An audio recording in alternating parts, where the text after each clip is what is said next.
Бизнес на семейните ценности. Когато бях в Германия, мой колега, директор човешки ресурси, ми разказа за една акция, която са правили вътре при тях. Акцията се е наричала "Не на самотни". Те са погледнали на своите списъци с работници и видяли, че има много неумъжени и неоженени хора. И направили една такава пиар акция, която президента на компанията започнал по всички вътрешни канали на комуникация да разказва колко е хубаво да си женен. Каква прекрасна жена има, какви са децата и внуците му, каква подкрепа от тях получава, как само жената може да направи мъжа щастлив и тъй нататък. И в крайна сметка при тях след няколко месеца са вдигнали няколко сватби. Немцы в общи линии са много дисциплинирани. Дисциплинирани, да. Президентът казал, отишли да се женят. Но моят въпрос е такъв. Възможно ли е да се навлиза толкова дълбоко в личния живот на сътрудника в бизнеса?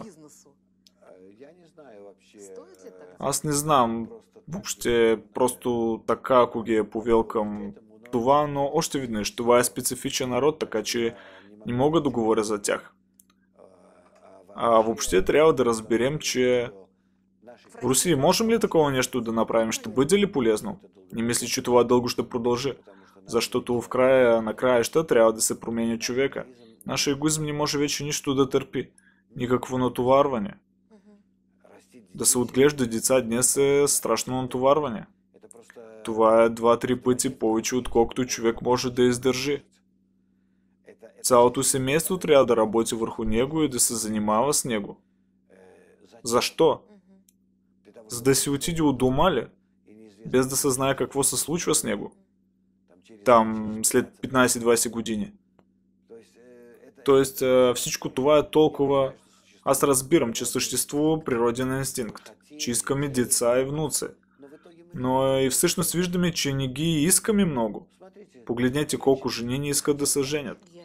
Това прекрасно го виждам, особено в големите градове. Те искат да работят, те не искат никого да обслужват.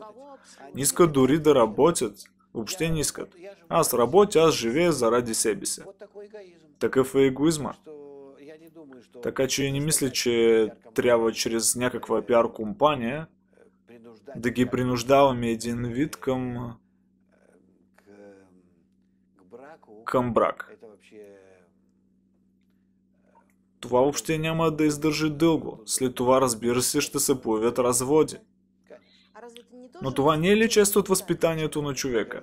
Да, но той не възпитава. Какво той е разказал, колко е хубаво да си женен ли? Да, разказва колко е хубаво да си женен. Поощрява всячески тази култура вътре. Тоест, един вид под социален натиск прави така, че не е модно да си самотен. Не взимайте пример от Германия. Това е много... Тоест това, което за немците е хубаво, за руснаците е смърт.